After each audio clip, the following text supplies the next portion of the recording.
the jurors better understand some of the patterns of people who are victims of domestic violence. But again, that goes back to the point of domestic violence, not sex trafficking and racketeering. It is, right? And I think, again, there's this interesting sort of Like a thread, if you will, and there are so many different elements that the jurors are going to have to consider when it comes time for them to decide beyond a reasonable doubt if Sean Combs is guilty of the crimes that the government says he is guilty of.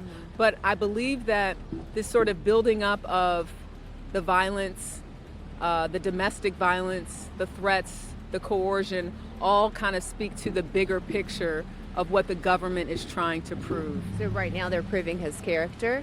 They're talking about his character, Right. they're talking about the behavior, but I really believe that this expert is there to help people understand that while we've seen text messages from Cassie Ventura saying she was willing and able to participate in some of these alleged freak-offs, this expert is there to say, well, there are times where a victim may go along with something because they're afraid.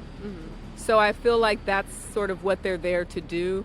But of course, all of this, I think, will really sort of come down to those jury instructions. And I've been on enough trials to know that these jurors hear all of this evidence, but at the end of the day, it's going to come down to them listening very carefully to what the judge says.